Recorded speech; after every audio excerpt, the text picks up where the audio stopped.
Chers amis, bonjour. Aujourd'hui, nous passons à un autre thème qui est celui de l'Immaculée Conception. Nous continuons notre parcours avec la Vierge Marie pour aborder un point central qui est celui de l'Immaculée Conception. Le fait pour Marie de ne pas avoir été marquée par la tache du péché originel lorsqu'elle était dans le ventre de sa mère. C'est Pie IX qui va établir ce dogme, mais c'est une question qui est en débat depuis le XIIIe siècle. C'est une question donc qui est très ancienne. Cette question elle est venue comme une conséquence, comme une réflexion à la suite des dogmes précédents. On en est venu à se poser la question de Marie, celle qui est mère, celle qui est vierge. Eh bien, Marie est-elle marquée par le péché originel? A-t-elle commis un péché? C'est comment on a commencé à se poser ce genre de questions.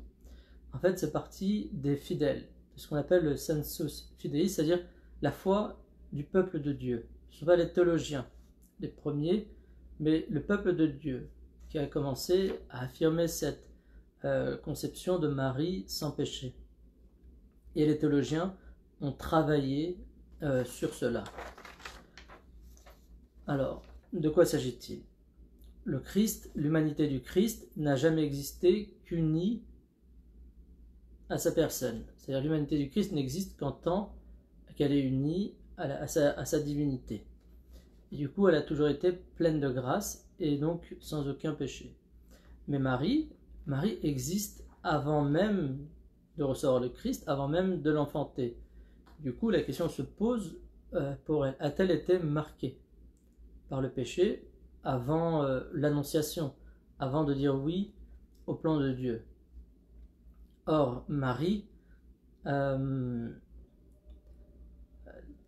donc a deux possibilités. Soit elle a été créée dans la grâce, comme Adam et Ève, sans marque de péché, soit elle a été créée comme les enfants d'Adam et Ève, avec une marque du péché, ce qu'on appelle la concupiscence, cette sensibilité au péché. Ici, quelle est la difficulté du point de vue théologique? Saint Thomas d'Aquin, il se trompera, ça arrive, Saint Thomas d'Aquin affirme que tout homme doit être sauvé par le Christ. Tous devront être sauvés par le Christ. Or, être sauvé par le Christ, c'est être sauvé du péché originel. Et pour cela, il faut donc que l'âme soit infusée dans le corps. C'est-à-dire que les parents, quand ils ont un enfant, ils donnent son corps à l'enfant et Dieu infuse l'âme. Au temps de saint Thomas, cette âme qui s'unit à son corps ne se fait pas au premier instant. Il s'appuie notamment sur une biologie d'Aristote pour laquelle le corps doit avoir ses sens, la vue, l'odorat, etc., pour pouvoir être animé. L'âme connaît à travers les sens. Et donc on a besoin que le corps ait des sens, et ce qui pour Aristote arrive dans le temps, arrive plus tard, pas au moment de la conception. Donc déjà, pour saint Thomas d'Aquin, il y a une difficulté, ça ne peut pas être au moment de la conception, puisque l'âme est infusée après, ce qui est une erreur.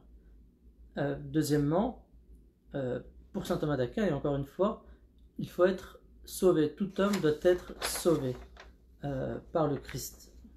En cela, il a une difficulté à concevoir que Marie puisse ne pas être marquée du péché originel, parce que ça poserait la question de mais alors elle n'a pas été sauvée.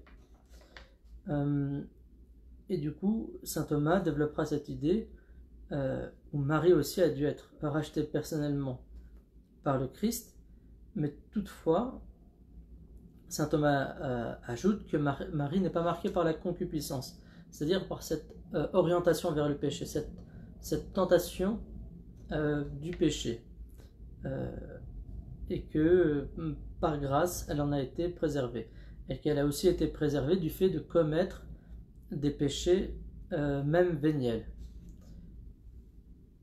C'est-à-dire que Marie aurait été marquée par le péché originel, mais sans l'orientation vers le péché, sans la concupiscence, et sans le fait d'avoir posé des actes pécheur personnellement. En cela, saint Thomas, aussi grand soit-il, se trompera, et nous continuerons bientôt notre réflexion. Merci.